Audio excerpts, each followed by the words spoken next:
ఈ అక్షయ తృతీయకు BNR gold and diamonds లో gold పై 6% నుంచి 9% వరకు డిస్కౌంట్, జీరో మేకింగ్ చార్జెస్. జీవిత వేదిక ఒక మహిళ ఫేస్ చేస్తున్న ఎన్నో ఇష్యూస్ ఉన్నాయి అన్నమాట ఈ సమాజంలో. అలాంటి చాలా ఇష్యూస్ కి సొల్యూషన్ వెతికి తీసుకొచ్చే ఒక వేదికే ఈ జీవిత వేదిక.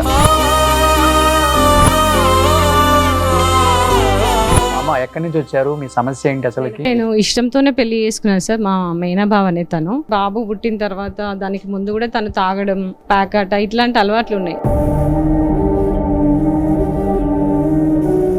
ఇంకా బాబు లైఫ్ కూడా ఎక్కడ స్పాయిల్ అయిపోతుంది అన్న భయంతో నేను బయటకు వచ్చేసాను. స్టిల్ నేను ట్రై చేస్తూనే ఉన్నా, ఎందుకంటే బాబుకి ఒక ఫాదర్ అనేవాడు ఉండాలి కదా. సో ఆ ఫీల్ తో నేను ట్రై చేస్తూనే ఉన్నాను, బట్ రెస్పాన్స్ సరిగా ఉండదు.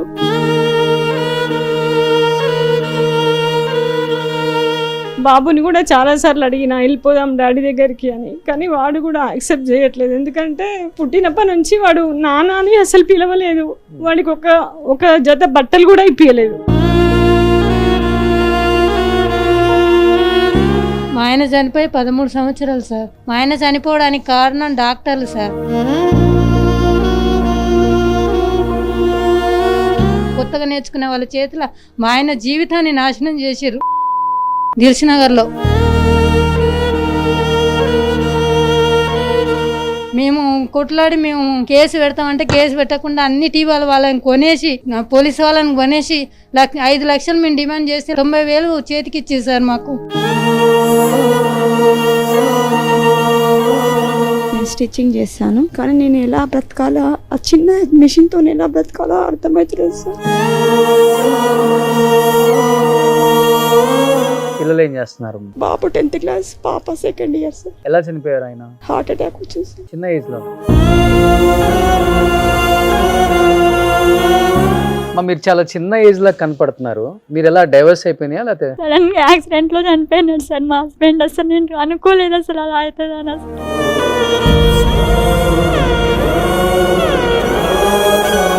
పెళ్ళాక ఎన్ని సంవత్సరాలు ఉన్నారమ్మా మీ వారు? 2018 లో మ్యారేజ్ అయింది, 2020 లో చనిపోయినాడు. అయ్యో 2 years. 2 years.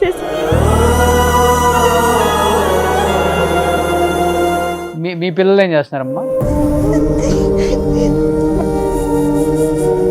ఆయన క్యాన్సర్ వచ్చి చచ్చిపోయాడు. 4 సంవత్సరాల బాబు, 5 సంవత్సరాల బాబు గారు ఇచ్చిన బళ్ళల్లో పనిచేసి బతికినది.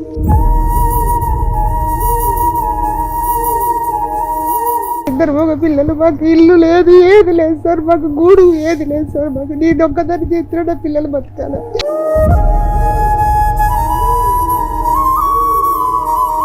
మీరు ఫేస్ చేసిన ప్రాబ్లం అంటే మీరు చెప్పొచ్చు. స్టిక్కర్ పెట్టుకున్నాను మనం సార్ వాళ్ళకి. ఎవరి కోసం పెట్టుకుందో? అర్జెంట్ పని మీద ఒకరితో ఫోన్ మాట్లాడినా కూడా, బయటకు వస్తూ ఫోన్ మాట్లాడినా కూడా నువ్వు ఎవరితో మాట్లాడుతున్నావు అని అడుగుతారు సార్. బయటకు వెళ్తే ఖచ్చితంగా నువ్వు కష్టం చేసుకొని బతుకుతున్నావని గ్యారంటీ ఏముంది అని అడిగిన వాళ్ళు ఉన్నారు. అయ్యయ్యో,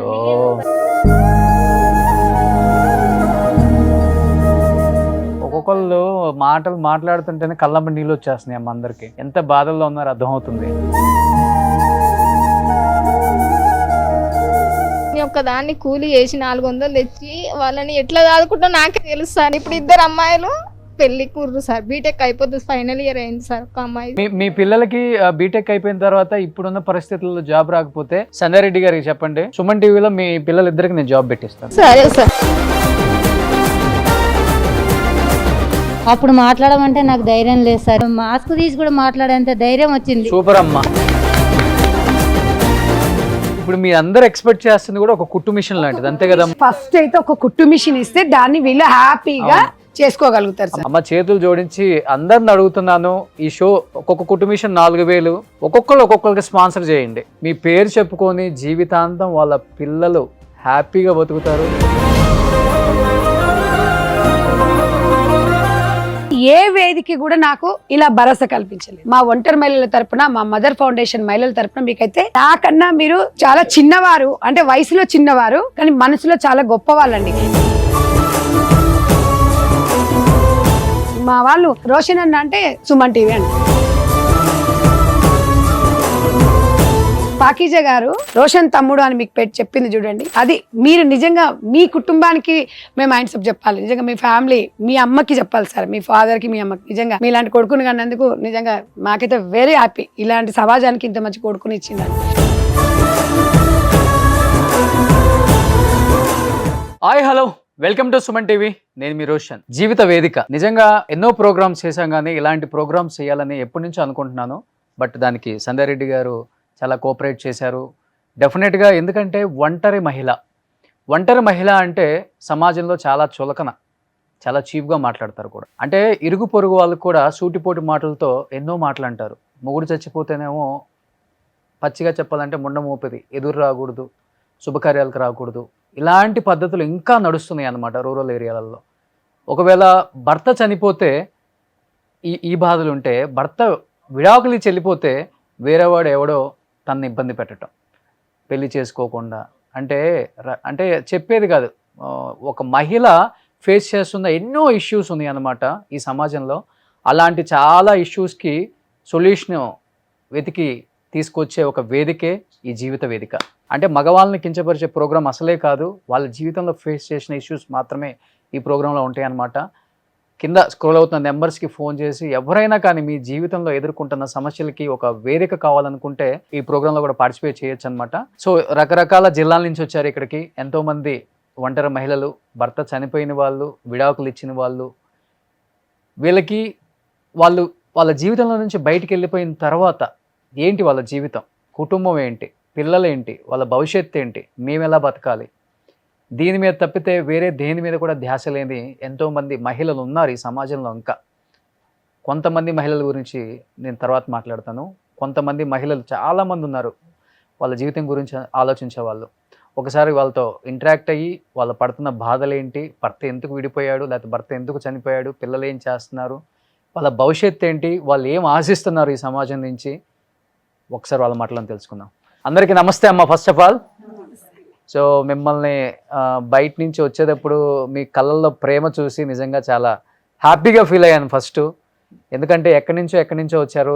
మేము ఫస్ట్ ఎపిసోడ్ చేస్తామంటే దాదాపు 80 మంది స్వచ్ఛందంగా ఈ జీవిత వేదిక షోకి వస్తాము, మా బాధలు చెప్పుకుంటాము, మా బాధల్లో కొంతైనా కానీ సమాజానికి అర్థమైతే మాకు ఏదో ఒక వృత్తిని, మేము ఉన్న వృత్తులలో ఏదో ఒక హెల్ప్ చేస్తారన్న ఒక చిన్న భరోసా అని చెప్పి చాలా మంది చెప్పారు సంధ్యా రెడ్డి గారు. సో దానిలో భాగంగా మేము ఫస్ట్ ఎపిసోడ్కి వీళ్ళందరినీ చూసాము. అమ్మ ఎక్కడి నుంచి వచ్చారు, మీ సమస్య ఏంటి? నేను హైదరాబాద్ నుంచి వచ్చాను సార్. ఓకే. మా హస్బెండ్ ఉన్నారు, డైవర్స్ తీసుకున్నాను అనమాట. సో నాకు ఒక బాబు, ఇంటర్ ఫస్ట్ ఇయర్ అయిపోయింది. నేను స్టిచ్చింగ్ చేస్తాను, టైలరింగ్. అండ్ అక్క త్రూ మదర్ ఫౌండేషన్లో నేను ఒక 2 years నుంచి తనతో ఉంటున్నాను. తను నాకు చాలా సపోర్ట్ చేస్తున్నారు. అంతకుముందు నేను మ్యాజిక్ బస్ ఇండియా ఫౌండేషన్లో పిల్లలకి న్యూట్రిషన్ ఫుడ్ పైన వర్క్ చేశాను. పెళ్లి కాకముందు అమ్మాయి జీవితం ఒకలాగా ఉంటుంది తల్లిదండ్రులతో ఉన్నప్పుడు, అండ్ పెళ్ళైన తర్వాత ఒకలాగా ఉంటుంది, విడాకులు అయిపోయిన తర్వాత ఒకలాగా ఉంటుంది. చుట్టుపక్కల సమాజం అంటే వేరే ఉద్దేశంతో చూసే మగవాళ్ళు విడాకులు అయిపోయిన ఒక మహిళని ఎన్నో ఫేస్ చేసి ఉంటారు కదా. అసలు ఎందుకు మీరు విడాకులు తీసుకోవాల్సి వచ్చింది, మీ హస్బెండ్ ఎందుకు ఆ డిసిషన్? నేను ఇష్టంతోనే పెళ్లి చేసుకున్నాను సార్. మా మేనా బావనే తను. కాకపోతే కొన్ని గొడవలు, అంటే బాబు పుట్టిన తర్వాత, దానికి ముందు కూడా తను తాగడం, ప్యాకెట్ ఇట్లాంటి అలవాట్లు ఉన్నాయి. మారతాడేమో అని చాలా ట్రై చేశాను, కానీ కుదరలేదు.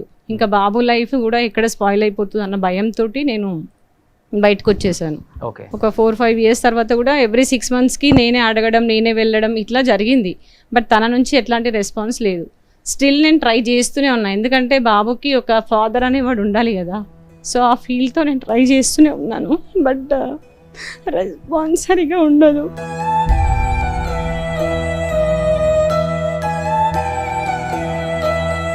బయటికి చాలా ధైర్యంగా కనిపిస్తాను, కానీ లోపల చాలా పెద్ద సముద్రం ఉంది సార్. ఎందుకంటే ఒక ఆడదాన్ని చాలా చులకనగా చూస్తారు సొసైటీలో.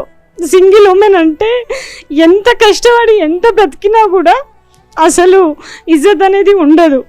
సో ఇట్లాంటి సమాజంలో నేను ఒకటే అనుకుంటా, ఏజ్ తొందరగా అయిపోతే బాగుండు, ఒక 50 years వస్తే బాగుండు, వచ్చేస్తే నాకంటూ నేను సొసైటీలో ఒక స్ట్రాంగ్గా తిరుగుతానేమో, ఎవరి పోరు ఉండదేమో అనే ఫీలింగ్ నాకు ఒక 25 years నుంచే ఉంది. ఆ ఫీల్ నా 19 yearsకి మ్యారేజ్ అయింది. 19 yearsకి అయింది సార్. ఒక 3 years నేను కలిసి ఉన్నది. దాని తర్వాత 1 year బాబు పుట్టిన తర్వాత 1 year తర్వాత నేను విడిపోయాం. దాని తర్వాత చాలా ట్రై చేశాను, బట్ కుదరలేదు. ఇంకా ఇప్పటికీ తను మారలేదు. సో ఇంకా బాబుని కూడా చాలాసార్లు అడిగిన వెళ్ళిపోదాం డాడీ దగ్గరికి అని, కానీ వాడు కూడా యాక్సెప్ట్ చేయట్లేదు. ఎందుకంటే పుట్టినప్పటి నుంచి వాడు నాన్న అని అసలు పిలవలేదు. వాడికి ఒక జత బట్టలు కూడా ఇప్పియలేదు.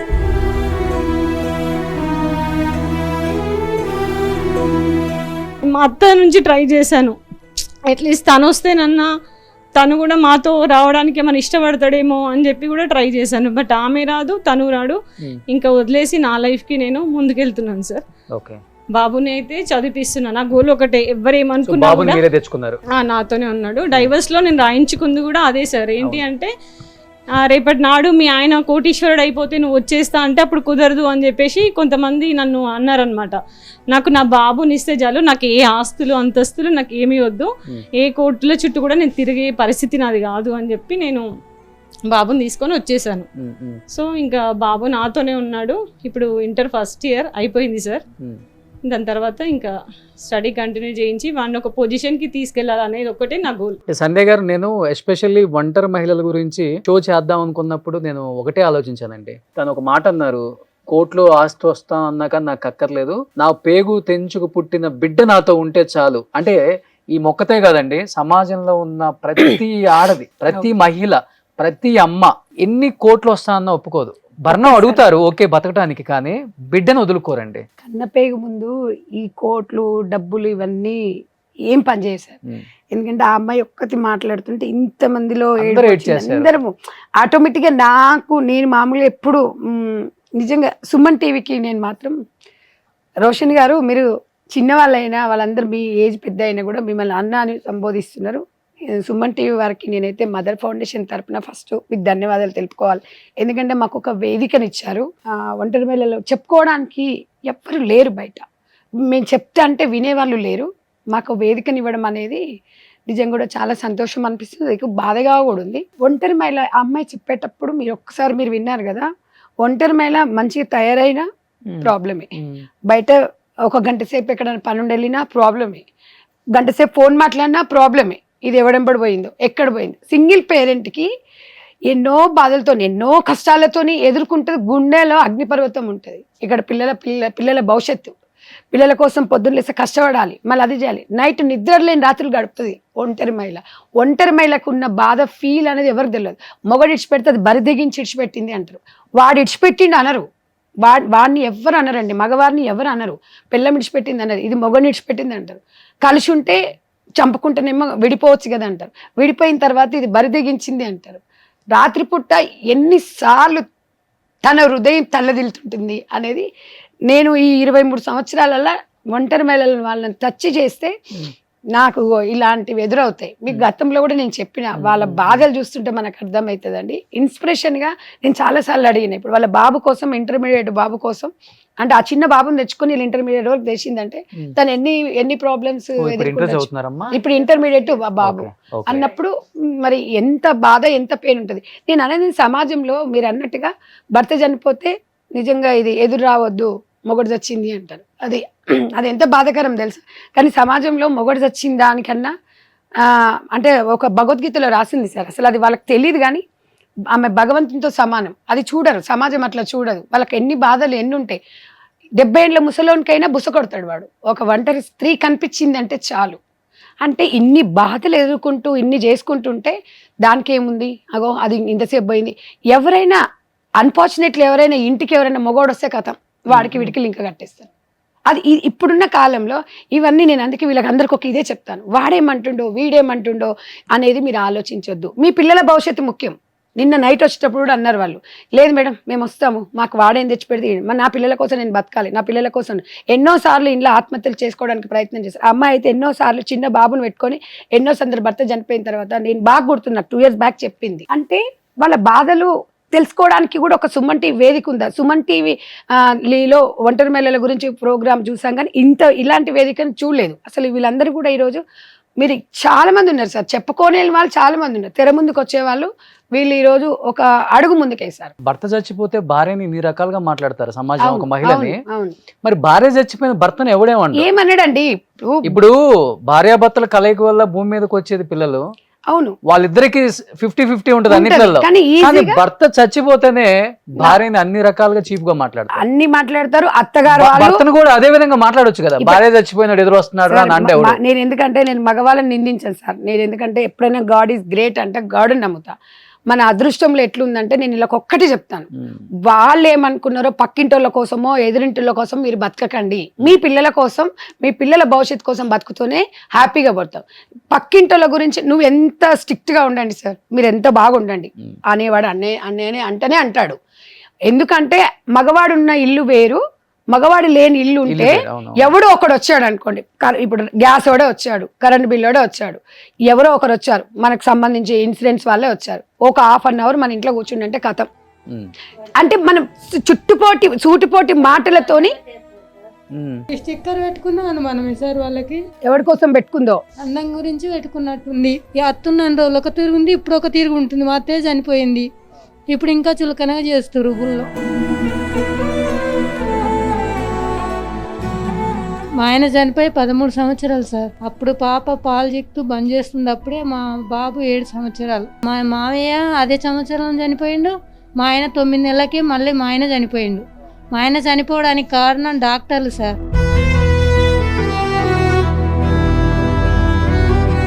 మా ఆయనని చేతులారా చంపేసిరు. కొత్తగా నేర్చుకునే వాళ్ళ చేతుల మా ఆయన జీవితాన్ని నాశనం చేసిరు. మేము కొట్లాడి మేము కేసు పెడతామంటే కేసు పెట్టకుండా అన్ని టీవీల వాళ్ళని కొనేసి, పోలీసు వాళ్ళని కొనేసి 5 లక్షలు మేము డిమాండ్ చేస్తే 90,000 చేతికి ఇచ్చేది సార్. మాకు చాలా ఘోరంగా చేసి హాస్పిటల్ దిల్సునగర్ లో. పాప ఎన్ని సంవత్సరాలమ్మా మీ ఆయన చనిపోయినప్పుడు? 3 సంవత్సరాలు, బాబు 7 సంవత్సరాలు.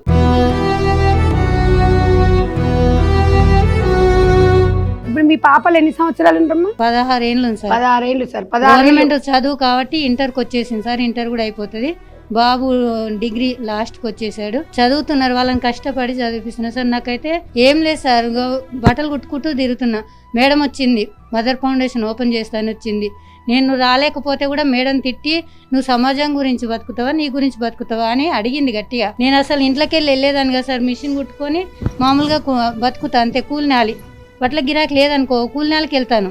అయితే మేడం వచ్చి, టీచర్గా నువ్వు పని చేయి, నేను 7,000 జీతం ఇస్తా, అవి దేనికన్నా పనికొస్తాయి అంటే నేను ఒక 50 మందికి నేర్పించిన సార్. నేర్పించినాక నా బాధల గురించి మేడానికి చెప్పుకుంటూ ఉంటుందా. మేడం కూడా నన్ను ఏ మీటింగ్ అయినా నన్ను రమ్మంటుంది, స్పెషల్గానే పిలుస్తూ ఉంది. ఇంకో నాతో పాటు ఈమెకు కూడా చాలా బాధలే ఉన్నాయి. అది అట్లా ఉంది కదా సార్. అయిపోయినాక మా మావయ్య మా అత్త చనిపోయినాక మా మావయ్య వాళ్ళు ఇంకా 3 ఉంటారు, 4 అన్నదమ్ములు. అందులో ఒక అతను ఎకరం భూమి ఉంటే మొత్తానికి చేసేసుకుంది సార్. మాకు లేకుండా అందులో 5 గుంటలు వస్తుంది. ఆ 5 గుంటల భూమి గురించి ఊళ్ళో పంచాయతీ పెడితే సరే ఇస్తా అని చెప్పి 4,000 నన్ను కట్టిపించి మొత్తం ఇవ్వకుండా ముఖం దాటేసిండు. ఇప్పుడు ఊళ్ళోకి కూడా రావడం లేదు, సిటీలు ఉంటాడు సార్ ఆయన. మా చిన్నమామ నా గురించి కొట్లాడితే ఆయన నాకు ఫేవర్ చేస్తాడని ఆయన తిడతారు సార్. మిగతా చదువుకున్నారమ్మా మీరు? నేను 10th fail sir. 10th fail. Okay. So మీకు చిన్న వయసులోనే భర్త చనిపోయారు? 2002లో పెళ్ళి అయింది.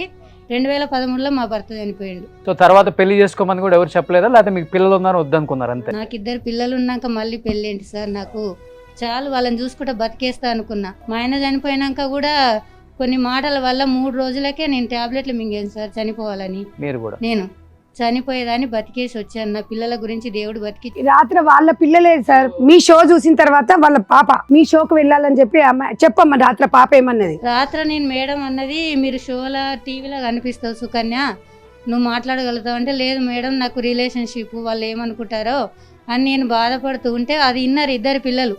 విని నేను ఫోన్ పెట్టేసి కట్ చేసి ఇంట్లోకి వెళ్తే మేడం ఏమంటే నువ్వేమంటున్నావు, వాళ్ళ చదివింది నువ్వు అనే డాడీ చనిపోయిన సంధి నీ కష్టం మేము చూస్తున్నావు, నువ్వు చదివినావు, నానమ్మని చదివినావు 6 ఏళ్ళు, తర్వాత మమ్మల్ని చదువుతూనే ఉన్నావు, నువ్వు వాళ్ళ గురించి నీ మొహం చూపించుకుంటూ మాట్లాడు, తాత గురించి చెప్పు, నేను మన భూమి గుంజుకుండు కదా ఇంకో తాత, ఆయన గురించి చెప్పు అని. ఎందుకంటే ఎస్పెషల్లీ నేను ఆమెను ఎందుకు అడిగానంటే పెళ్లి చేసుకోవాలా అనిపించలేదని తప్పుగా అనుకోవద్దమ్మా. హై సొసైటీలో ఉన్న పీపుల్ కి వీళ్ళు ఎలా బతుకుతారు అనే దానికి ఒక చిన్న డిఫరెన్స్, అందుకని అడిగాను. కడుపును పుట్టిన పిల్లలు వాళ్ళు ఇంతోల్లా అంతోల్లా అని ఆలోచించరు. పాతికేళ్ళకు కూడా భర్తను కోల్పోయిన ఆడవాళ్ళని ఎంతో మంది నేను చూశాను, పెళ్లి చేసుకోవడానికి ఇష్టపడరు వాళ్ళు. అవును సార్, అవును. పిల్లల్లోనే వాళ్ళ భర్తను జీవితాన్ని చూసుకుంటారు, చూసుకుంటారు, వాళ్ళ భర్తను జీవితాన్ని చూసుకుంటారు, వాళ్ళ జీవితాన్ని వాళ్ళు. చూసుకుంటారు.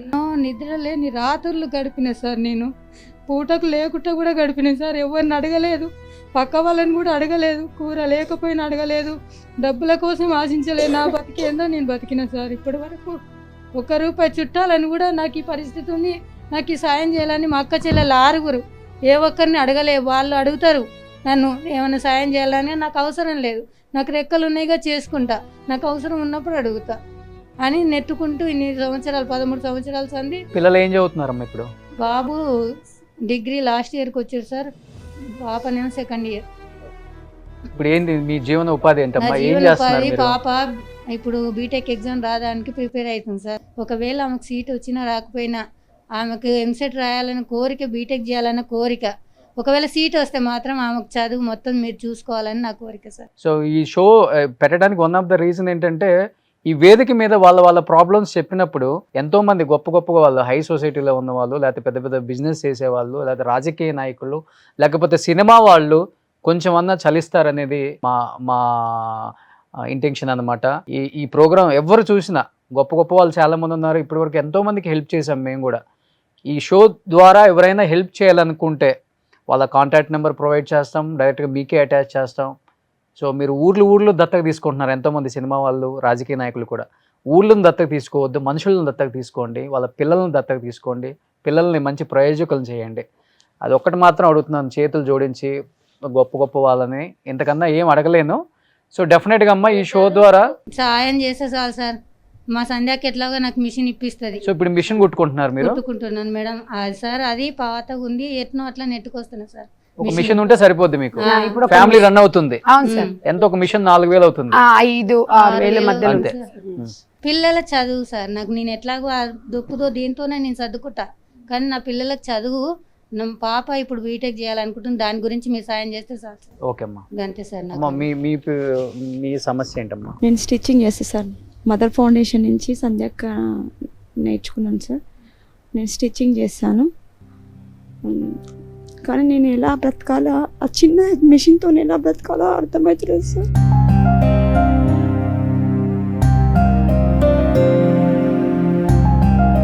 నాకేమన్నా మీరు ఆర్థికంగా సహాయం చేస్తే నేను ఏదైనా షాప్ అయినా ఏదైనా పెట్టుకోవాలనుకుంటున్నాను సార్. పిల్లలు ఏం చేస్తున్నారు? బాబు 10th క్లాస్, పాప 2nd ఇయర్ సార్. ఎలా చనిపోయారు ఆయన? హార్ట్ అటాక్ వచ్చింది సార్, చిన్న ఏజ్ లోనే. మీ ఏజ్ ఎంత ఉంటుంది? నా 37 సార్. అంతే. ఏం చేసేవాళ్ళు ఆయన? డ్రైవింగ్ చేసే సార్, ప్రైవేట్గా కార్ నడిపించేవాడు. సో దాని తర్వాత బిఫోర్ మీరేం జాబ్ చేసేవాళ్ళు కాదమ్మా? ఇంట్లోనే స్టిచ్చింగ్ చేసేదాన్ని సార్, అంతే. ఇప్పటికి కూడా ఇంట్లోనే చేస్తున్నాను. సంధ్య గారు, మీ ఫౌండేషన్ ద్వారా ఐడెంటిఫై చేశారు అతన్ని? మా ఫౌండేషన్లో ఒంటరి మహిళలను మేము స్టిచ్చింగ్ నేర్పించేటప్పుడు అడ్మిషన్స్లోనే బ్యాక్ సైడ్లో ఒంటరి మహిళల ఇన్ఫర్మేషన్ తీసుకుంటాం. అలా అందరినీ మేము కాన్స్టిట్యున్సీ వైజ్గా, సెంటర్స్ వైజ్గా ఒంటరి మహిళలందరికీ వాళ్ళకి ఒక మోటివేషన్ క్లాస్ అట్లా ఉంటుంది అనమాట. అంటే వాళ్ళకి ఒక కౌన్సిలింగ్ లాగా ఇస్తాను అన్నప్పుడు వాళ్ళకి, అందుకనే ఒక భరోసా లాగా వాళ్ళు స్ట్రాంగ్గా ఉంటారు. ఏ టైం ఏది వచ్చినా కూడా నన్ను కాంటాక్ట్ కాండి అని అందుకే చెప్తాను నేను వాళ్ళకి. కాబట్టి నేను ఒకటే రోషన్ గారు ఒక 10 మందికి 20 మందికి హెల్ప్ చేయగలుగుతా. కానీ సో నాకు 2 రాష్ట్రాలలో ఉన్నారు ఒంటరి మహిళలు, 32,000 మంది ఒంటరి మహిళలు 2 రాష్ట్రాలలో. 23 సంవత్సరాల నుంచి మా మదర్ ఫౌండేషన్ ఇంతమందికి ట్రైనింగ్ ఇవ్వగలుగుతాను, ప్రతి ఒక్కరికి ఓదార్చగలుగుతాను, భరోసాను ఇవ్వగలుగుతాను. కానీ ఆర్థికంగా అంటే నాతో కూడా కాదు కదా సార్. సమాజం ముందుకు రావాలి. సమాజం ఈ రోజు నాకు ఈ ₹1 కోటి వచ్చినంత విలువ సార్. ఈరోజు వీళ్ళు ఒక స్టెప్ వచ్చి ఒక హైదరాబాద్కు ఎక్కడో గ్రామీణ ప్రాంతాలలో ఉండి బస్ ఎక్కి సుమన్ టీవీ దగ్గరికి వచ్చినారంటే ఈ రోజు ఫ్రీ బస్ కదమ్మా. హ్యాపీ అనిపించిందా? అందరూ ఫ్రీ బస్ లోనే వచ్చారా? ఫ్రీ బస్ తిట్టిన వాళ్ళు చాలా మంది ఉన్నారు కదా. ఫ్రీ బస్ కి వచ్చిన వాళ్ళే ఒకసారి చెప్పండి, మీరే ఫ్రీ బస్ వల్ల మీకు ఎలా ఉందో ఒకసారి చెప్పండి. చాలా బాగుంది, కానీ అందులో కొంతమంది దీనికి చిన్నదానికి వెళ్ళి ఎప్పుడో ఒక రోజు ప్రయాణం చేసే వాళ్ళకి ఇబ్బందిగా మాట్లాడుతున్నారు సార్. కానీ దానివల్ల అయితే ఉపయోగమే ఉంది. చాలా ఉపయోగం. ఇప్పుడు వీళ్ళు అక్కడి నుంచి సరే వీళ్ళు మున్గోడు నుంచి వచ్చారు. నేను ఫ్రీ బస్ అంటే చెప్తా ఒక్క మాట. మా పాప ఊకంటది. మా పాప ఇప్పుడు డిగ్రీ సెకండ్ ఇయర్ చేస్తుంది. ఇప్పుడు ఫ్రీ బస్ పెట్టి 2 సంవత్సరాలకు ఎక్కువైంది కదా. నేను ఇదివరకు మా పాప ఆలేరులో చదివింది, ఇప్పుడు సిటీలో చదువుతుంది. ఇక్కడికి ఇప్పుడు మా ఆర్థిక పరిస్థితి బాగాలేదు కాబట్టి ఈ ఫ్రీ బస్ వచ్చి మనకి చాలా మేలు చేసింది మమ్మీ. నువ్వు రానికి ఇబ్బంది లేదు, నేను రానికి ఇబ్బంది లేదు. నేను అప్ అండ్ డౌన్ పోనీకి కూడా నాకు పాస్ కొనుక్కోకుండా ఫ్రీ బస్ చాలా ఛార్జీలు మిగిలిస్తుంది, చాలా మేలు చేసింది అంటది మా పాప. ఓకే, మాకు ఇప్పుడు అంత దూరంకి వెళ్ళి సిటీకి ఏ అవసరానికి రావాలన్నా ఫ్రీ బస్ అంటే మాకు సేవ్ అవుతున్నట్టే కదా మమ్మీ మొత్తం. అంతే కదా. అందులో ఒంటరి మహిళలకి ఇంకా ఇంకా చాలా భరోసా. అంటది ఎన్ని డబ్బులు కావాలి మమ్మీ మనం ఇట్లా తిరగాలంటే. నువ్వు నా కాడికి నెలకు రావాలన్నా నీకు కనీసం అప్పుడైతే 1000 రూపాయల దాకా అయ్యేది, ఇప్పుడు ₹1 అవుతలేదు కదా. మంచిగా నా కాలేజీకి నేను పోనీక నాకు డబ్బులు మీకు సేవ్ అవుతున్నాయి, నీకు సేవ్ అవుతున్నాయి, చాలా మంచి యూజ్ చేసుకునే వాళ్ళకి చాలా బాగుంటుంది. సో రేవంత్ రెడ్డి గారికి థ్యాంక్స్ చెప్తారు అందరూ. థ్యాంక్ యూ అండి, తప్పకుండా. మా వాళ్ళని తలుచుకుంటే నాకు అదే అనిపిస్తుంది. వీళ్ళు ఎక్కడ రావాలన్నా అప్పుడు హైదరాబాద్ మీటింగ్లు ఎక్కడన్నా అన్నాలన్నా ఆటోలలో వస్తే 100-200 అయ్యేది. ఇప్పుడు హ్యాపీగా టైమింగ్ ఉంటుంది ఊర్లలో 11కి 10కి గంటకు ఉంటుంది. హ్యాపీగా రాగలిగితే హ్యాపీగా పోగలుగుతున్నారు. కాబట్టి నిజంగా రేవంత్ రెడ్డి గారికి మాత్రం మేము డెఫినెట్గా మా ఒంటరి మహిళల తరపున, మా మదర్ ఫౌండేషన్ తరపున ధన్యవాదాలు తెలుపుకుంటున్నాను సరే. ఎందుకంటే వాళ్ళు సేవ్ చేసుకున్నారు వాళ్ళకి హ్యాపీగా. మీరు చాలా చిన్న ఏజ్ లా కనపడుతున్నారు. మీరు ఎలా డైవర్స్ అయిపోయినాయా లేకపోతే? డైవర్స్ ఏం అయిపోలేదు సార్, సడన్ గా అయిపోయింది మ్యారేజ్. యాక్సిడెంట్, చిన్నోడు పుట్టంగానే రీసెంట్ గా జాండీస్ వచ్చాయో ఏమొచ్చాయో తెలియదు సార్. అసలు సడన్ గా యాక్సిడెంట్ లో చనిపోయినాడు సార్ మా హస్బెండ్. అసలు నేను అనుకోలేదు అసలు అలా అవుతుందని. అసలు చిన్న నీటి ఇప్పుడు పోషించాలన్న చాలా ప్రాబ్లమ్స్ ఉన్నాయి సార్. అమ్మ వాళ్ళ ఇంటి దగ్గరనే ఉంటున్నాను, అత్తమ్మ వాళ్ళ ఇంటి దగ్గర ఏముండను, అత్తమ్మ గిట్ట లేదు. అసలు చాలా ప్రాబ్లమ్స్ సార్ నాకు. అసలు పెళ్ళాక ఎన్ని సంవత్సరాలు ఉన్నారమ్మా మీ వారు? 2018లో మ్యారేజ్ అయింది, 2020లో చనిపోయినాడు. అయ్యో 2 years. 2 years.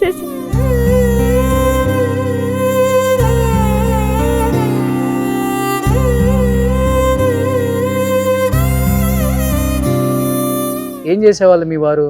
ఫైనాన్స్ చేసేది సార్. అయితే చిన్న జాండీస్ వచ్చినప్పుడు అక్కడిక్కడ తిరిగినాడు. సడన్ గా అసలు సార్ అసలు నేను తట్టుకోలేదు. 1 సంవత్సరం అసలు కోలుకోలేదు సార్. అసలు నాకు ఇలా అయింది ఎందుకు? అసలు ఇంటి దగ్గర డాడీ లేడు సార్ నాకు. అన్న ఏమో డ్రింక్ వేస్తాడు. అసలు మ్యారేజ్ ఎందుకు చేసుకున్నా నేను? అసలు నాకు ఎందుకు ఈ పరిస్థితి? అసలు లైఫ్ అయినా ఇది ఆడపిల్ల పరిస్థితి ఇంతేనా అసలు అనిపిస్తుంది సార్ ఒక్కొక్కసారి. అసలు ఎక్కడ ఎవరు చూడరు సార్. అసలు ఏ అత్తమ్మ చూడరు, ఏ మామయ్య చూడరు, అసలు ఎవరు చూడరు సార్. మన కాళ్ళ మీద మనం బతకాలి. అసలు ఒక్కొక్కసారి సూసైడ్ గిట్ట చేసుకున్నాను సార్. ఇప్పటికీ ఏడుస్తూనే ఉన్నా. అసలు ఎందుకు నాకు ఈ బతుకు? చిన్నోడి గురించి బతుకుతున్నా సార్. అసలు నేను చనిపోతే చిన్నోడు ఎలా?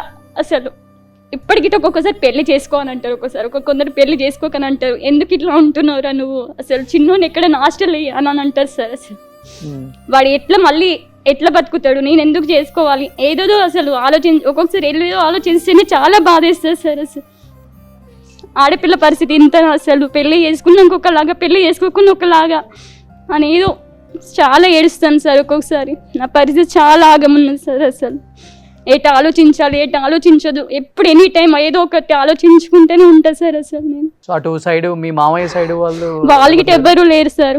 వాళ్ళకి 3 ఉంటే 2 డెత్ సార్. చిన్న మ్యారేజ్ కాలేదు. ఏం చదువుకున్నారమ్మా మీరు? నేను 10th వరకు చదువుకున్నా సార్. ఇప్పుడు ఏం చేస్తున్నారు? ఇప్పుడైతే ఇంకా కొంచెం అటు ఇటు బయట షాప్లలో చేస్తున్నా సార్. మదర్ ఫౌండేషన్ లో సంధ్య మేడం కలిసినారు. మిషన్ నేర్చుకున్నాను. మిషన్ అన్న చిన్నోనికైనా సాయం చేస్తారేమో అని అనుకుంటున్నా సార్. కొంచెం హెల్ప్ చేస్తారు. చదువుకున్నది మీ ద్వారా మిషన్ కుట్టడం నేర్చుకున్నారు? నేర్చుకుంది. ఆమెకు ఒక కుట్టు మిషన్ ఇస్తే, ఒకటి జూట్ మిషన్ అని ఉంటుంది సార్, పీకో అని ఉంటుంది. దాంట్లో అవి ఉంటాయి. శారీస్ పీకో చేసుకోవచ్చు, అది రెగ్యులర్ ఇన్కమ్ ఉంటుంది. అలాంటి వాళ్ళకి చాలా మేము ఎంతో మందిని అడిగాం సార్. రాజకీయ నాయకులను ఎంతమంది వేదికల దగ్గర వచ్చి చెప్తారు తప్ప ఎవ్వరు కూడా. నేను అదేంటంటే మీ ద్వారా 4000-5000 కుట్టు మిషన్ అంతే సార్. ఇప్పుడు మీ నియోజకవర్గం ఏంటమ్మా? మునుగోడు. రాజగోపాల్ రెడ్డి గారు అంతే కదా? రాజగోపాల్ రెడ్డి గారి దృష్టికి తీసుకెళ్లాము, చెప్పాము. 977 మంది మునుగోడు నియోజకవర్గంలో మదర్ ఫౌండేషన్ ఒంటరి మహిళలు ఉన్నారు. చెప్పాము, తప్పకుండా చేస్తామని చెప్పిండ్రు. కానీ వీళ్ళ సిచ్యువేషన్ చూస్తున్నప్పుడు నాకు అనిపించేది ఏంటంటే, ఆ అమ్మాయి ఏం చేస్తే మనం ఆ అమ్మాయికి ఒక మిషన్ పీకోది పెట్టినాం అనుకోండి. ఎందుకంటే ఆ అమ్మాయికి హెల్త్ కూడా బాగుండదు. ఇంటి దగ్గర ఉండి మళ్ళీ షాపులలో చేసుకుంటే చిన్న బాబు ఉన్నాడు. ఇప్పుడు అమ్మాయి చాలా చాలా ఇబ్బంది పడుతుంది సార్. అన్నయ్య మంచోడు కాదు. అదే కుట్టు మిషన్ అయితే సార్ మీకు ఇంటి దగ్గర కుట్టు మిషన్ కుట్టుకుంటూ బాబుని చూసుకోవచ్చు. తనకి ఎవరు లేరు. ఇలాంటి వాళ్ళకి నేను ఒక్కటే చెప్తాను, కుట్టు మిషన్ అనేది ఒక పెద్ద ఆయుధం సార్. పిల్లలను చూసుకుంటూ గౌరవప్రదంగా బ్రతకవచ్చు. అవును, ఇప్పుడు ఒక బ్లౌజ్ స్టిచ్ చేస్తే 200 ఏమో ఉంది కదా. ఎక్కడ 200 సార్, 500 ఉంది. కాబట్టి ఆమె రోజు ఒక్క బ్లౌజ్ స్టిచ్ చేసుకుని నెలకు ఒక 15,000 వస్తే 5,000 రెంట్కి పోయినా బాబుని చదివి, ఆ అమ్మాయి చూడండి 23 సంవత్సరాలు పెళ్లి చేసుకోవాలంటే చేసుకోలేను, నా బాబు ఏమైపోతాడో అని ఆలోచిస్తుంది. వచ్చేవాడు ఎలాంటి వాడు? ఇప్పుడు అదొకటి. ఇప్పుడు మా వాళ్ళందరూ నేను అడిగితే ఏం చెప్తారు, అసలు రెండో పెళ్లి ఫస్ట్ భర్తనే మాకు చూడక ఇన్ని ఇబ్బందులు పడ్డాం, రెండో వాడు మమ్మల్ని చూస్తాడు, మా పిల్లని చూస్తాడా? వద్దు, మేము ఇలాగే బ్రతకగలుగుతాం మీరు ఇచ్చే ధైర్యంతోనే అని వాళ్ళు చెప్తున్నప్పుడు నాకు నేనే అదైపోతాను సార్. ఒక్కొక్కసారి నేను కూడా ఒక మనిషిని కాను. వాళ్ళ ఊర్లకి వెళ్ళినప్పుడు ఫస్ట్ మా ఫౌండేషన్ స్టార్ట్ చేసినప్పుడు వీళ్ళకి ఫస్ట్ మోటివేషనే ఉంటుంది 1 hour. ఆ మోటివేషన్లో సెంటర్కి రాను అన్న వాళ్ళు కూడా వచ్చేస్తారు. అంటే ప్రతి మనిషికి ఒక భరోసా, మోటివేషన్ అనేది ముఖ్యం సార్. మీరు ఎన్ని స్కీమ్స్ పెట్టినా, ఎన్ని చట్టాలున్నా, ఉన్నా దాని గురించి అనేది ఒక అవగాహన లేకపోతే మీరు 1000 కోట్లు పెట్టినా వేస్ట్. ఇవాళ ఆ అమ్మాయిని ఆదుకోవడానికి మా అంటే ఒక 10,000 20,000, కానీ ఆ అమ్మాయిని పట్టించుకునేటోళ్ళు లేడు. అంటే నేను ఒక్కొక్కరి పేరు సార్, ఇన్ని వేల మంది ఉన్నా కూడా ప్రతి ఒక్కరి పేరుతో సహా నేను మైండ్లో పెట్టుకుంటాను. నేను అనేది ఏంటంటే నాకు కూడా ఈ ఫౌండేషన్ ఇంతమంది చూస్తారు, ఇన్ని సభలకు వస్తారు, మరి ఈ ట్రస్ట్ ఇంత పనిచేస్తున్నప్పుడు, రాష్ట్ర కేంద్ర ప్రభుత్వాలు ఇంత చూస్తున్నప్పుడు ఏదైనా వీళ్ళకు ఈ ట్రస్ట్కి ఈ పని ఇస్తే వీళ్ళందరూ ఉపయోగపడుతుంది అనేది స్టేజీల మీద చెప్పినప్పుడు ఇదైపోతుంది. అదే ఉపాధి హామీ కింద పథకాలు పెడతారు కానీ నేను ఒక్కటే చేశారు, వీళ్ళు సెంట్రల్ స్టేట్ 2 పెడతారు కానీ ఉపాధి హామీ పథకాలలో ఎట్లా అంటే వీళ్ళు అలా గ్రౌండ్ వాళ్ళు కారు, హై కాదు, వీళ్ళు మిడిల్ వాళ్ళు.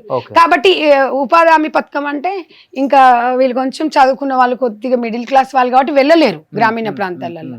అందరికీ ఉండదు సార్ అది ఎట్లా 100 రూపీస్ 150 వస్తుంది. అట్లా కాకుండా మేము అనేది ఏంటంటే ఇప్పుడు ప్రభుత్వాలు ఏదో ఉచితాలు ఇచ్చి అది కాకుండా ఇలాంటి ఇమ్మీడియట్లుగా ఒంటరి మహిళలకు వీళ్ళకి భరోసాను కల్పించేది పథకం పెట్టాలి. ఫైట్ చేద్దాం ఒంటరి మహిళలు. నేను అదే చెప్తున్నాను, 32,000 మంది ఉన్నారు సార్. పిలిస్తే ఇప్పుడు అందరు వస్తారు సార్, ఒక్క పిలుపునిస్తే చాలు. కాకపోతే నేను శాంతి భద్రతల విషయంలో జాగ్రత్తగా ఉంటున్నాను, ఎందుకంటే ఎక్కడ కూడా ఇబ్బంది పడొద్దని. కానీ ఒక్క పిలుపునిచ్చి ఇన్ని వేల మంది ఉన్నారు సార్, ఒక ఒంటరి మహిళకి పెన్షన్ ఎందుకు రాదు సార్? అంటే ఒంటరి మహిళకు ఇది తీసుకురండి, అది తీసుకురండి, ఇది తీసుకురండి. మొగడు చచ్చిండని తెలిసే ఉంటుంది కదా, డైవర్స్ అయిపోతే సర్టిఫికేట్ ఉంటుంది కదా, ఇమ్మీడియట్గా వాళ్ళకి ఒక భరోసాను కల్పించవచ్చు కదా అనేది నా వాదన. పెన్షన్ ఎవరికి రాదమ్మా? ఎవరికి? మీకు ఒక్కదానికి వస్తుందమ్మా?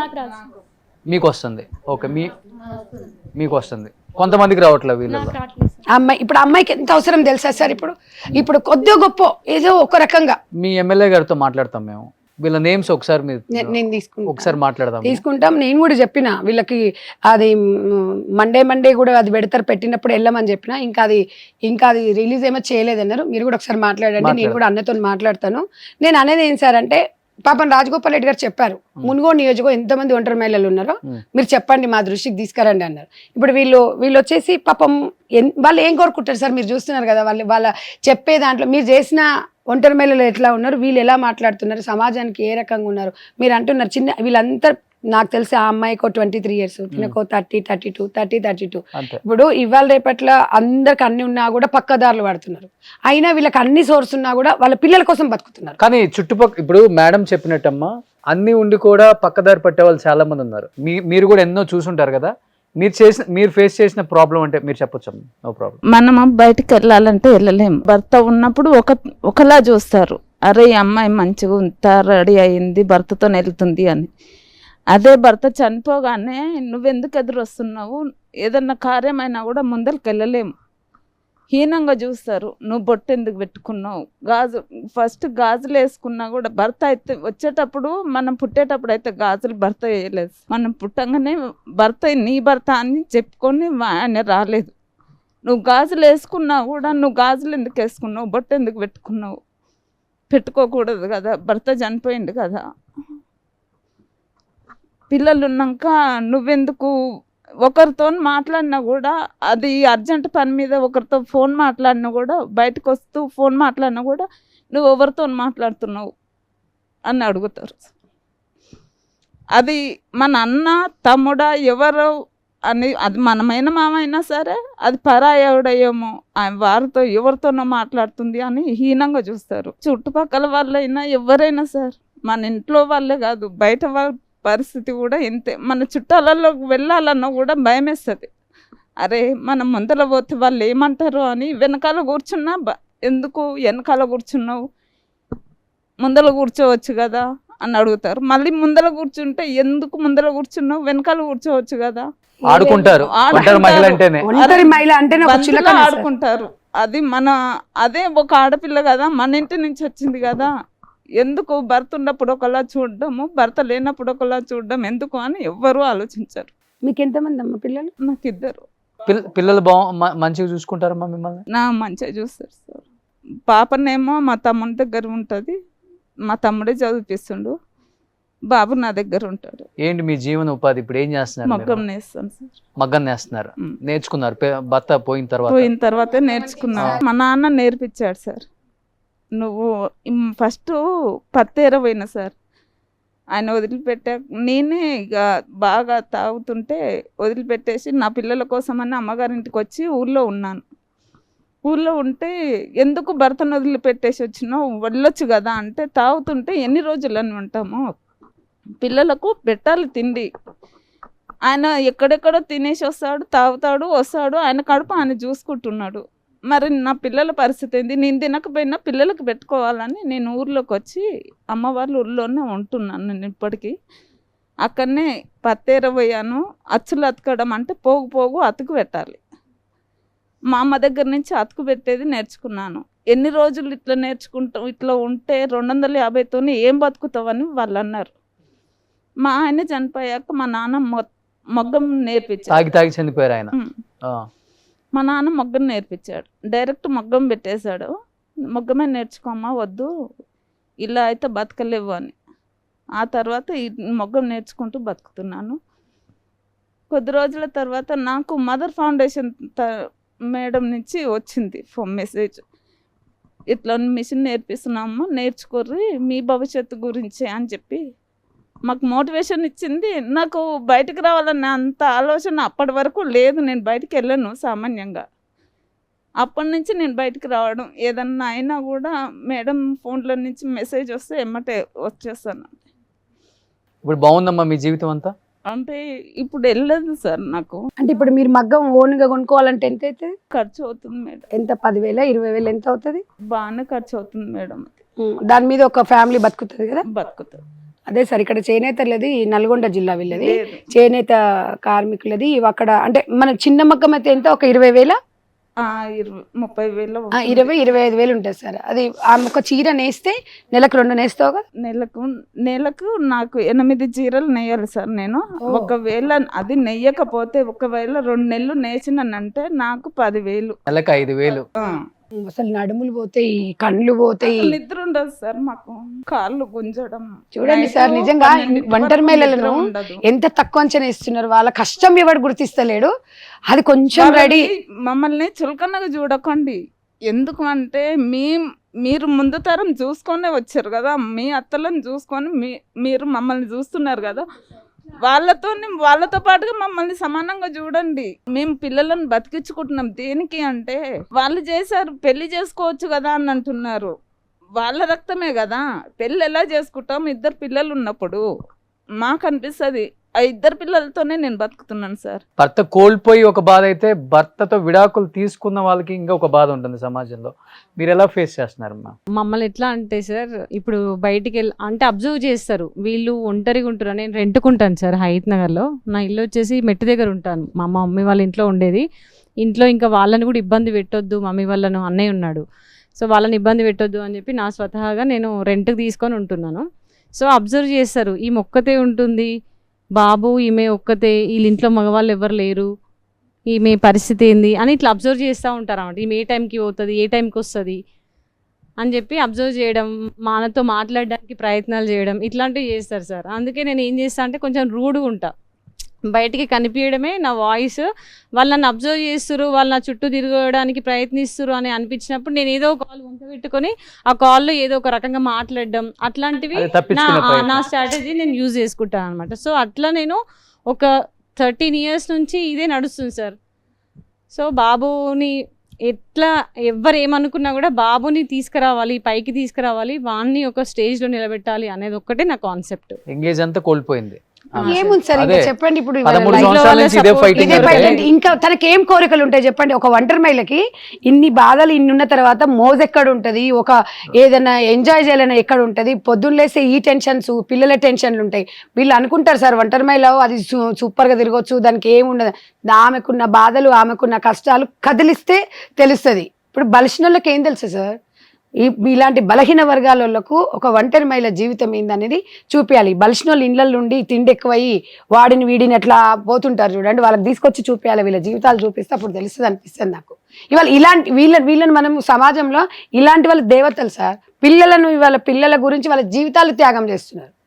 అది గొప్పగా వెళ్తే ఖచ్చితంగా నువ్వు కష్టం చేసుకొని బతుకుతున్నావని గ్యారంటీ ఏముంది అని అడిగిన వాళ్ళు ఉన్నారు. అయ్యయ్యో, నాకు కూలి వేసి నాకు 3 పిల్లలు నేను చదువుకుంటున్నా, చదివించుకుంటున్నా సార్. మా ఆయన కరోనాతో చనిపోయిండు.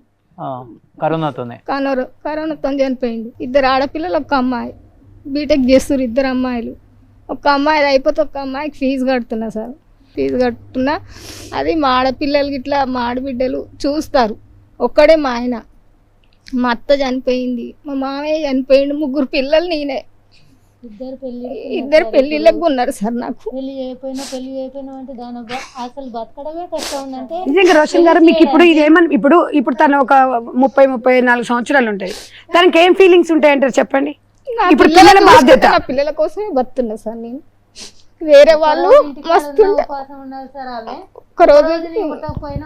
ఒక్కొక్కళ్ళు మాటలు మాట్లాడుతుంటేనే కళ్ళమ్మ నీళ్ళు వచ్చేస్తున్నాయి అమ్మ. అందరికి ఎంత బాధల్లో ఉన్నారో అర్థమవుతుంది. నా పిల్లలు నేనే 3-4 ఉంటున్నాం. నిన్న మొన్న మా ఆడబిడ్డ ఉండేది, మా ఆడబిడ్డ భర్త కూడా చనిపోయింది. అంతో మా ఆడబిడ్డలు కూడా సాయం చేస్తారు సార్. నా పిల్లల ఫీజులు అది ఇది ఉంటుంది. ఒక్కదాన్ని కూలి చేసి 400 తెచ్చి వాళ్ళని ఎట్లా చదువుకుంటా నాకే తెలుసు సార్. నేను కన్నా ఎండకు పోతున్నా. ఎండలో ఇప్పుడు ఎదిగిన పిల్లలు మళ్ళీ వయసుతో ఉన్న పిల్లలు ఉంటే మళ్ళీ అదొక చులకన. ఇప్పుడు 2 అమ్మాయిలు పెళ్లి కూర్రు సార్. బీటెక్ అయిపోతుంది, ఫైనల్ ఇయర్ అయింది సార్. 1 అమ్మాయి అంత కష్టపడి చదివించుకుంటూ వచ్చారు, చదివిస్తున్నా సార్. 400 కూలికి వెళ్తూ. మీ పిల్లలకి బీటెక్ అయిపోయిన తర్వాత ఇప్పుడున్న పరిస్థితుల్లో జాబ్ రాకపోతే సంధ్యారెడ్డి గారికి చెప్పండి, సుమన్ టీవీలో మీ పిల్లలిద్దరికి నేను జాబ్ పెట్టిస్తాను. సరే సార్, సరే సార్.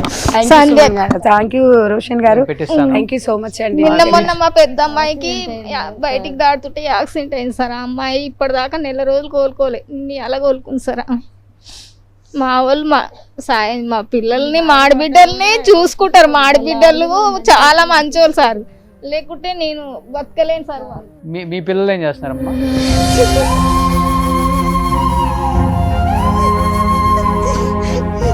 మా ఆయన క్యాన్సర్ వచ్చి చచ్చిపోయాడు. 4 సంవత్సరాల బాబు, 5 సంవత్సరాల బాబు గారు ఇచ్చిన బళ్ళల్లో పనిచేసి బతికినది.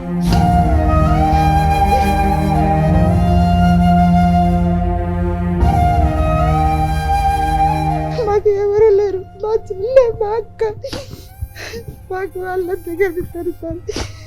నా కొడుకు ఎంత ఇప్పుడు చదువుకుంటాను సార్. 2 మగ పిల్లలు. మాకు ఇల్లు లేదు, ఏది లేదు సార్. మాకు గూడు ఏది లేదు సార్. మాకు నేను ఒక్కదాన్ని చేస్తున్నా పిల్లలు బతకాల. ఆ పరిస్థితిలో మేము బతుకుతున్నాం సార్. 15 సంవత్సరాలు సార్ వాళ్ళ హస్బెండ్ చనిపోయి 2 చిన్న ఏజ్ లోనే. అంత చిన్న ఏజ్ సార్ వీళ్ళకి. 30 ప్లస్ అంతే, 30, 32, 34 ప్లస్. పొలం పనులు చేసి ఇట్లా అయిపోయారు కానీ అందరూ. ఇప్పుడు ఊర్లలో సార్ హాస్టల్లో పనిచేసి నా 2 పిల్లలు చదువుకుంటా సార్. ఇప్పుడు మొన్న నర్సంపేటలో నా పెద్ద కొడుకు సీట్ వస్తే చదివితే సారు బెదిరించి, నువ్వు ఇట్లా తప్పియద్దు బెదిరించి, నువ్వు కాలేజీకి రావద్దంటే నా కొడుకుని కొడితే కాలేజీ బంద్ చేసి ఖాళీగా ఉంటాను సార్. నా కొడుకు కాలేజీ కూడా పోవట్లేదు. నాకు కూడా ఒంట్లో మంచిగా లేదు సార్. నేను ఇలా కిరాయిలకు ఉండి బతకాలంటే కట్టలేకపోతున్నా సార్. కిరాయిలు నా పిల్లలు చదువుకోవాలంటే ఇబ్బంది అవుతుంది మాకు.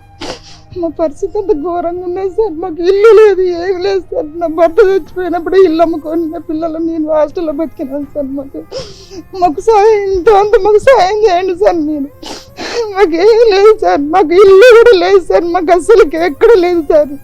మా చెల్లె దగ్గర నా కొడుకు బతుకుతాడు, చిన్న కొడుకు, పెద్ద కొడుకు నా దగ్గర ఉంటాను సార్. ఆయన చదువు అన్నది టీచర్ చేపట్టే చదువు పని చేసిండు సార్. ఆయన కూడా ఏం పని పోవట్లేదు సార్. నేను కూడా నాకు హెల్త్ బాగాలేక పక్షవాతం వచ్చింది సార్.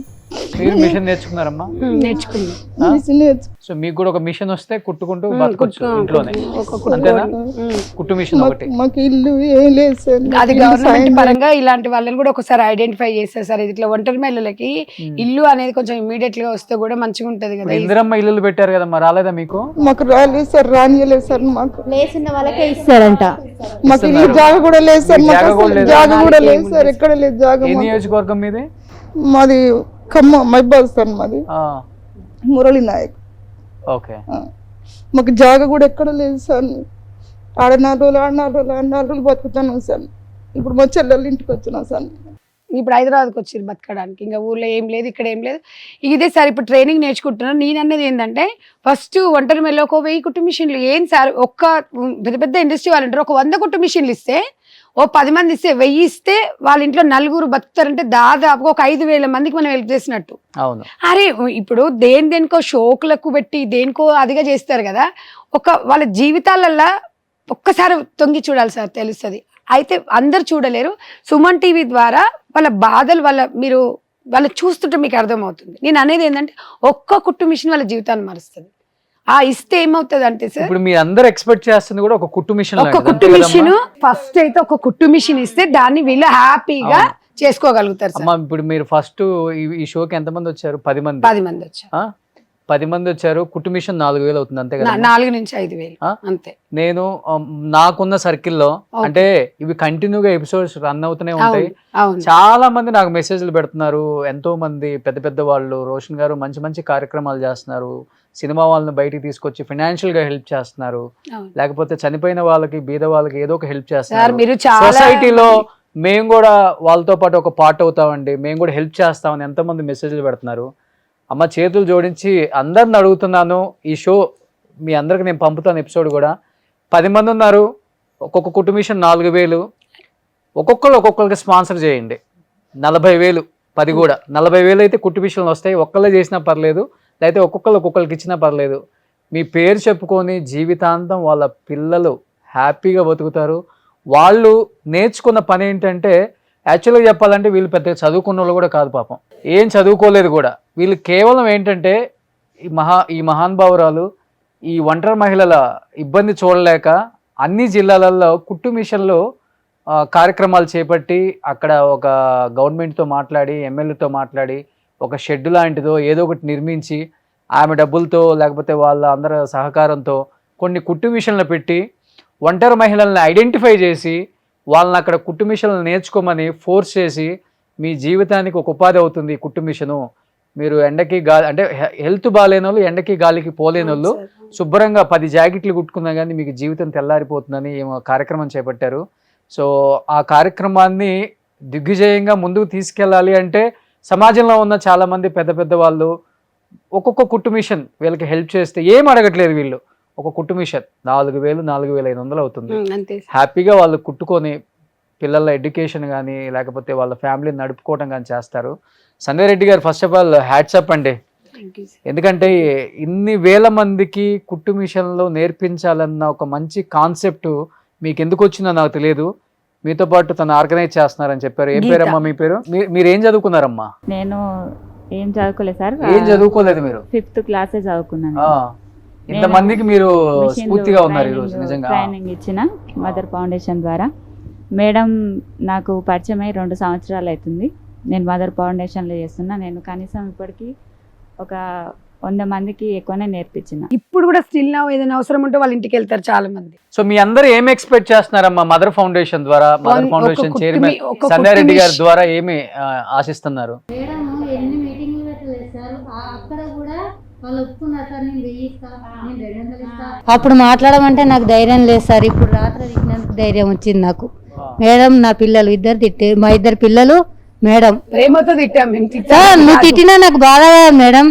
మీరు నాకు మోటివేషన్ ఇట్లా ఇప్పుడు ఎంత ధైర్యం వచ్చి నేను మాట్లాడదాం. ఎప్పుడైనా మాట్లాడినా మేడం నేను అసలు బయటికి వెళ్ళాలంటే నాకు ఇట్లా మాట్లాడడానికి కూడా ధైర్యం లేదు సార్. రాత్రి ఒకటే ఒక మాట అన్న, వాళ్ళతో నీకెందుకమ్మా రిలేషన్స్తోని.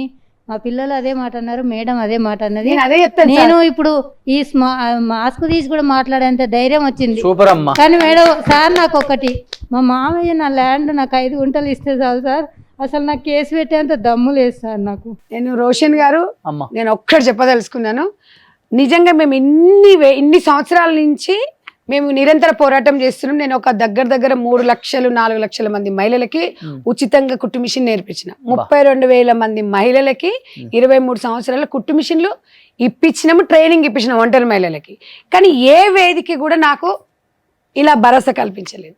సుమన్ టీవీకి మా ఒంటరి మహిళల తరపున, మా మదర్ ఫౌండేషన్ మహిళల తరపున మీకైతే నాకన్నా మీరు చాలా చిన్నవారు, అంటే వయసులో చిన్నవారు కానీ మనసులో చాలా గొప్ప వాళ్ళండి.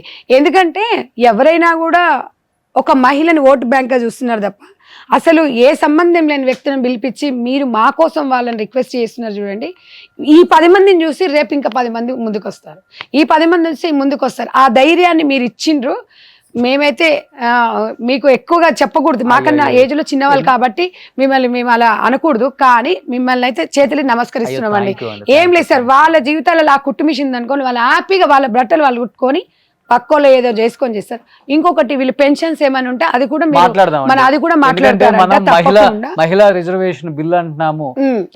రేపు మళ్ళీ డీలిమిటేషన్ వస్తే ఇన్ని ఎమ్మెల్యే సీట్లు పెరుగుతున్నాయి, ఇంతమంది మహిళల సీట్లు వస్తున్నాయి అంటున్నాము.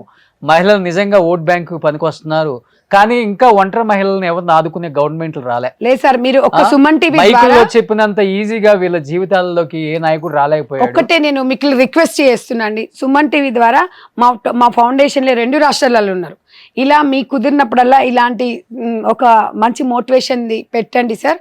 మా ఫౌండేషన్లో రకరకాల ఇబ్బందులు ఉన్న వాళ్ళు ఉన్నారు, అలాంటి వాళ్ళని పిలిపించి వాళ్ళ మనోభావాలు తెలుసుకొని మీ ద్వారా భగవంతుడు మాకు మీ ద్వారా పంపించింది ఏమని లేదు సార్.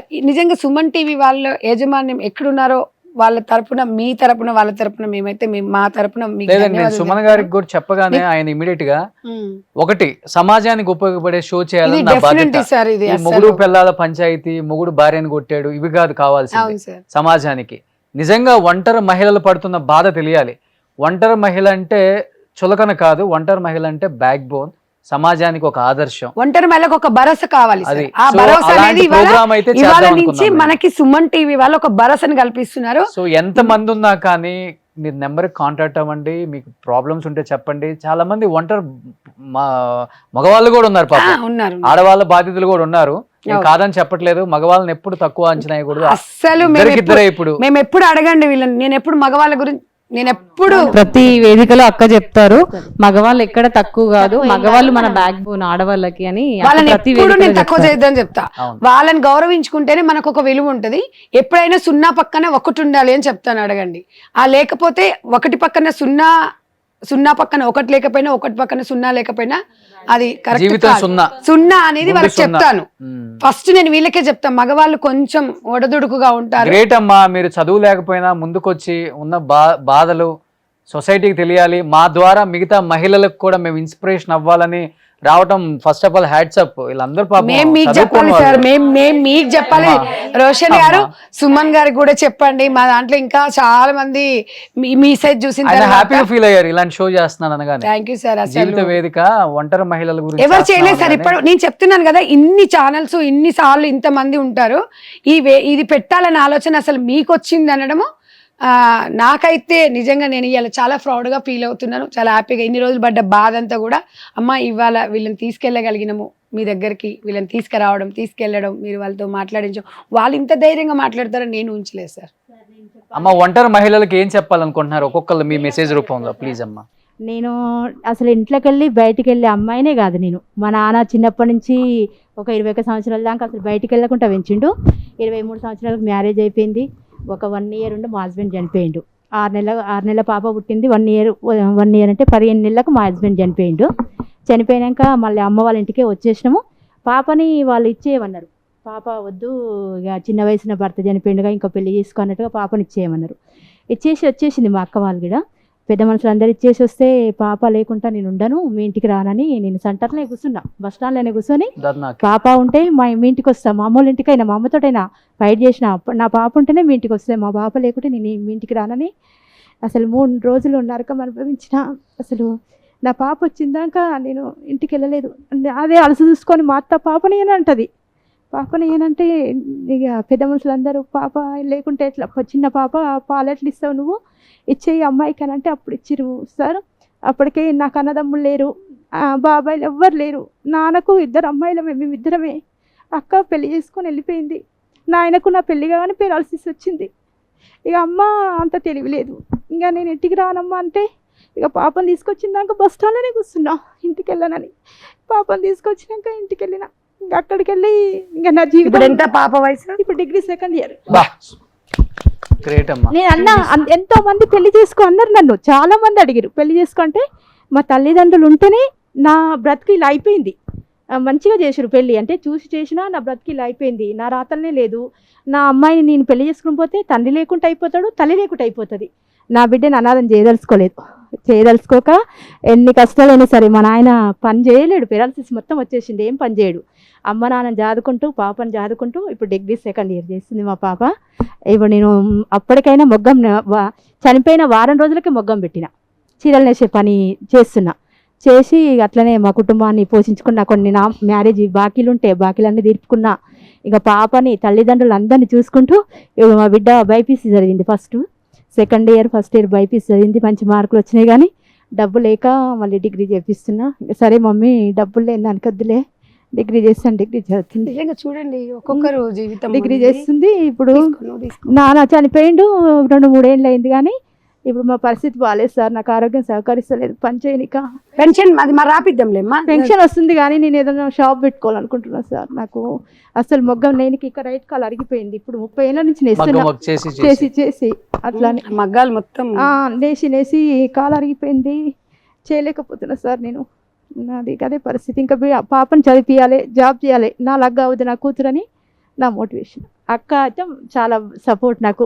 నేను ఇంట్లోకి వెళ్ళి రాంది ఇప్పుడు ఈ సుమన్ టీవీకి వచ్చినట్టే అక్క వల్లనే. సంధ్యక్క చాలా థ్యాంక్స్ అక్క, సో మచ్. నేను ఇంతవరకు బయటికి వెళ్ళలే, ఏ షోలో కూడా ఇంతగా మాట్లాడలేదు. అక్క చాలా గ్రేట్. గీత నీకు థ్యాంక్స్ రా. అంటే మనం ఏముంటుంది సార్, ఇప్పుడు గుళ్ళల్లో కొయ్యేసి వీళ్ళు మీరు చూస్తారు కదా ఉండిలల్లా లక్షలు కోట్లు బంగారాలు విరాళాలు ఇస్తారు. ఇలాంటి తల్లులకు ఇస్తే బంగారాలు అవుతారు, అట్లా ఇవ్వరు, కోట్లండి.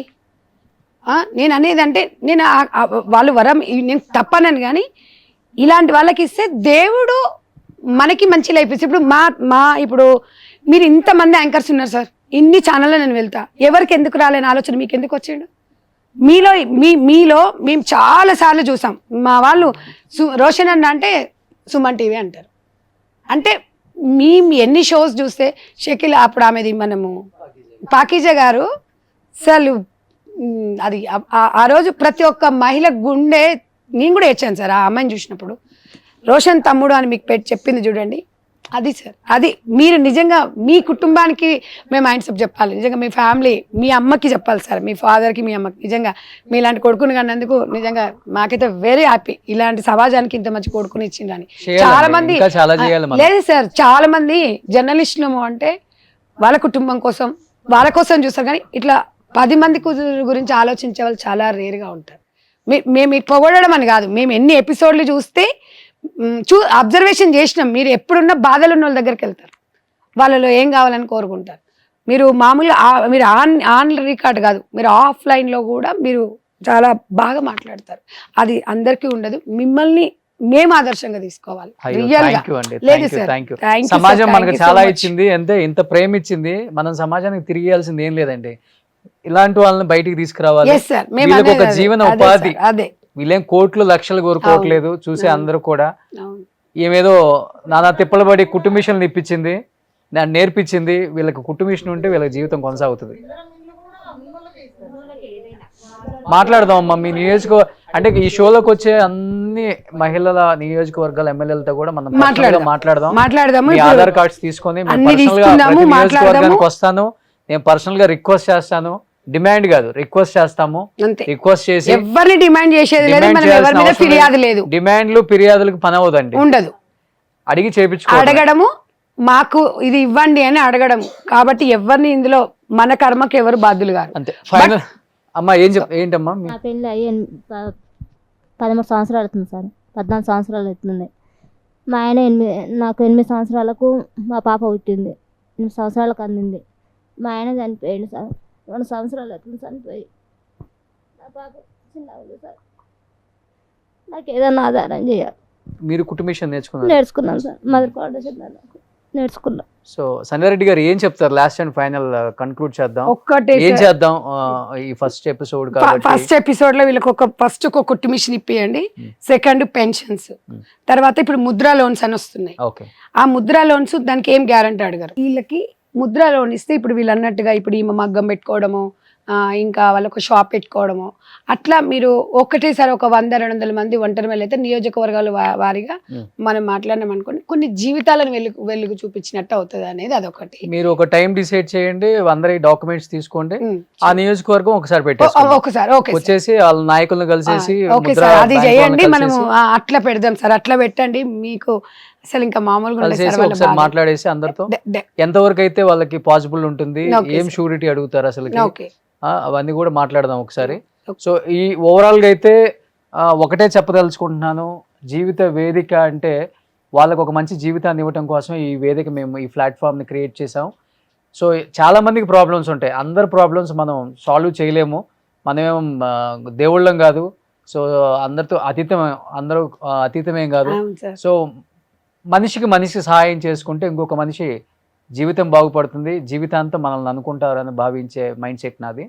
అలా ఎంతోమందిని చేశాం కాబట్టి లాస్ట్ అండ్ ఫైనల్గా ఒకటే రిక్వెస్ట్ చేస్తున్నాను సమాజంలో ఎంతో గొప్ప గొప్ప వాళ్ళు ఉన్నారు, వాళ్ళకి హెల్ప్ చేయాలంటే వాళ్ళకి ఆ రూట్ తెలియదు, ఎక్కడ చేస్తే అంటే నేను ఈ డబ్బు ఇచ్చినా కానీ అది సరైన పనికి ఉపయోగపడదా, ఇదంటే వాళ్ళు మార్చి చెప్తున్నారా వాళ్ళు దుబ్బేయటానికి అని రకరకాల వాళ్ళు ఉంటారు. కాబట్టి ఒక సరైన ప్లాట్ఫామ్ మీద ఇది ప్రాబ్లం అని తెలిస్తే సొల్యూషన్ మీరు ఈజీగా ఇవ్వగలరు కాబట్టి ఈ ప్లాట్ఫామ్ క్రియేట్ చేసాం. వేరే ఉద్దేశం ఏమీ లేదు, ఎవరిని తక్కువ అంచనా చేసి లేకపోతే తక్కువ దిగదాచి మాట్లాడే ఉద్దేశమే లేదు.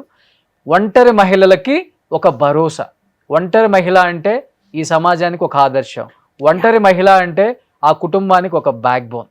ఇదే మా కాన్సెప్ట్. అందరూ కూడా దయచేసి ఈ షోలో ఉన్న ఈ 10 మందికి కుట్టు మిషన్స్ మీ ద్వారా ఇస్తే వాళ్ళ కాంటాక్ట్, వాళ్ళ నియోజకవర్గం, వాళ్ళ మీ ద్వారా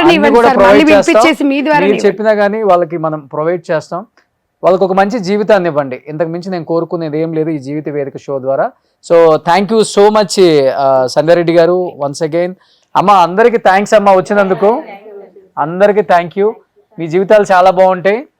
మళ్ళీ నేను మీ కుటుంబంకి ఎందుకు వస్తాను అంటే మీ ఫ్యామిలీ దగ్గరికి ఎందుకు వస్తానంటే మీరు హ్యాపీగా ఉన్న రోజు మళ్ళీ వస్తా, అతి త్వరలో మళ్ళీ వస్తాను. సో అందరూ హ్యాపీగా మీరు నేర్చుకున్న వృత్తి కుట్టు మిషన్ కాబట్టి దాన్ని జీవన ఉపాధిగా చేసుకొని పిల్లల్ని హ్యాపీగా చూసుకోండి, మీరు హ్యాపీగా ఉండండి. త్వరలో మీకు అందజేసే కార్యక్రమం అయితే నేను చేస్తాను. థ్యాంక్ యూ అమ్మ, అందరికీ thank you so much. Suman టీవీలో మీ పర్సనల్ అండ్ బిజినెస్ ప్రమోషన్స్ కోసం కింది నెంబర్కి కాంటాక్ట్ చేయండి.